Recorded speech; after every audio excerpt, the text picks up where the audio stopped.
मैं doctor Anil Kumar Yadav, assistant professor in political science.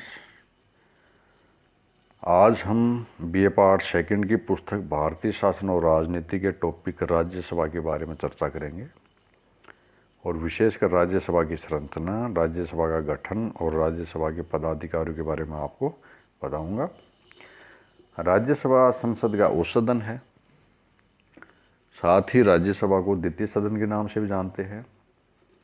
Rajya Sabha है वो संघात्मक शासन व्यवस्था का प्रतीक है। देखिए, भारत में एकात्मक शासन व्यवस्था के बजाय संघात्मक शासन व्यवस्था लागू है और संघात्मक शासन व्यवस्था का अर्थ होता है कार्य का विभाजन संघ और उसकी इकाइयों के बीच होना, जिसे हम साधारण भाषा में कहते हैं कि शक्तियों का विभाजन हो।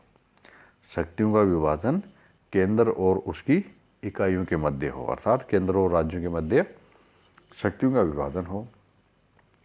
तो ये जो राज्यसभा है वो संघात्मक शासन व्यवस्था का प्रतीक ऐसे है कि जहाँ लोकसभा भारतीय जनता का प्रतिनिधित्व करती है, वहीं राज्यसभा भारतीय संघ की इकाइयों का प्रतिनिधित्व करती है। तो भारतीय जो राज्य है उनका प्रतिनिधित्व संसद में राज्यसभा के माध्यम से होता है, इसलिए राज्यसभा संघात्मक शासन व्यवस्था का प्रतीक बन जाती है। राज्यसभा के लिए राज्यों की सीटों का बंटवारा उस राज्य की जनसंख्या के आधार पर निश्चित होता है और पहली राज्यसभा उसका गठन अप्रैल 1952 को किया गया था। अब राज्यसभा की संरचना और निर्वाचन, अनुच्छेद 80 में राज्यसभा के गठन और निर्वाचन संबंधी प्रावधान किए गए हैं।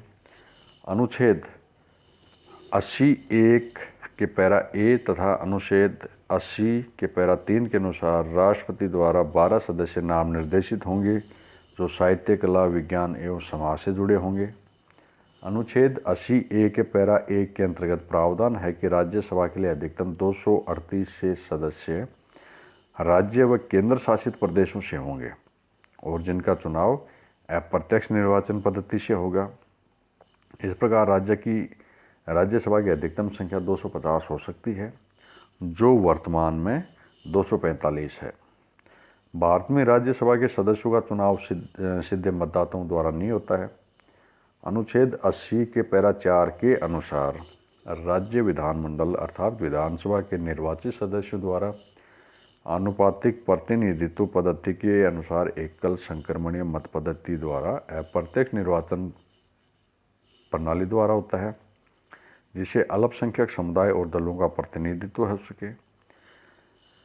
फिलहाल दिल्ली और पांडिचेरी को छोड़कर अन्य केंद्र शासित प्रदेशों को राज्यसभा में प्रतिनिधित्व हासिल नहीं है। अब राज्यसभा की अवधि क्या है?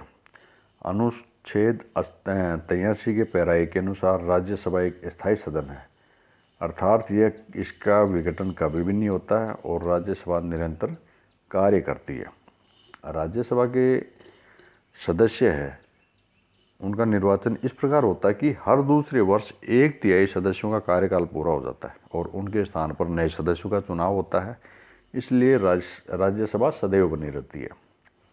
सामान्यतः विश्व के सभी देशों में द्वितीय सदन को स्थायी सदन बनाया गया है ताकि लोकतंत्र देश में सदैव जीवित रहे।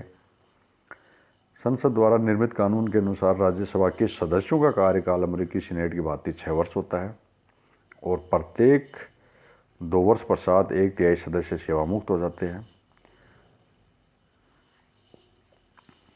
अब राज्यसभा के सदस्यों की योग्यताएं क्या है?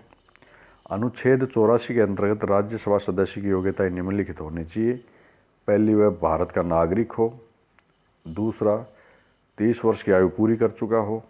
तीसरी योग्यता है संसद द्वारा निहित की गई अन्य योग्यताएं पूरी करता हो। जिस राज्य का वह प्रतिनिधित्व पाना चाहता है उस राज्य के संसदीय क्षेत्र का वह मतदाता होना चाहिए। इसके साथ ही राज्यसभा के सदस्यों के लिए कुछ अयोग्यताएं भी निर्धारित की गई है, अर्थात अगर कोई सदस्य सरकार के अधीन लाभ के पद पर है, वह पागल या विकर्चित है, यदि वह दिवालिया है और संसद की किसी विधि के अंतर्गत अयोग्य है, तो ऐसे व्यक्ति राज्यसभा के सदस्य बनने के लिए योग्य नहीं होंगे। अगर किसी राज्यसभा के सदस्य की योग्यता या अयोग्यता संबंधी कोई विवाद उत्पन्न होता है तो यह मामला राष्ट्रपति के समक्ष विचार करने के लिए रखा जाता है और राष्ट्रपति चुनाव आयोग से परामर्श करके अपना निर्णय देते हैं और राष्ट्रपति का निर्णय अंतिम होता है। और यह व्यवस्था भारतीय संविधान के अनुच्छेद 103 में है। इसके साथ ही यदि कोई सदस्य सदन की अनुमति के बिना 7 दिन की अवधि से अधिक समय तक सदन के सभी अधिवेशनों से अनुपस्थित रहता है तो सदन उनका स्थान रिक्त घोषित कर सकता है। अब संसद सदस्यों के वेतन एवं भत्ते, अर्थात राज्यसभा संसद का हिस्सा है तो राज्यसभा के जो सदस्य उनके वेतन और भत्ते, संसद के प्रत्येक सदन के सदस्य ऐसे वेतन और भत्ते समय समय पर विधि द्वारा जो संसद निर्धारित करती है एवं जब तक इस बारे में कोई अनुबंध न किया जाए तब तक ऐसे भत्ते उन दरों और ऐसी शर्तों पर जो भारत डोमिनियन की संविधान सभा के सदस्यों को उस समय इस संविधान के प्रारंभ से ठीक पहले लागू की गई थी प्राप्त करने के हकदार होंगे। यह अनुच्छेद 106 में निर्धारित है। अब देखिए राज्यसभा के पदाधिकारी कौन होंगे। संविधान के अनुच्छेद 89 क और ख के अनुसार राज्यसभा के 2 प्रमुख पदाधिकारी होते हैं, सभापति और उपसभापति। भारत के उपराष्ट्रपति राज्यसभा के पदेन सभापति होते हैं जिनका कार्यकाल 5 वर्ष होता है।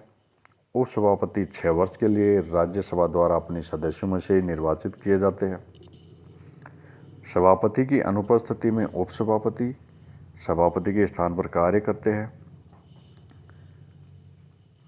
उपसभापति के विरुद्ध अविश्वास या अयोग्यता का प्रस्ताव पारित कर राज्यसभा उपसभापति को उनके पद से हटा सकती है। सभापति सदन की बैठकों का सभापतित्व तो करते हैं तथा व्यवस्था बनाए रखने के लिए प्रश्नों पर निर्णय भी देते हैं। साथ ही वेतन तथा भत्ते तय करने के साथ साथ मतदान कराने की घोषणा भी करते हैं। नमस्कार।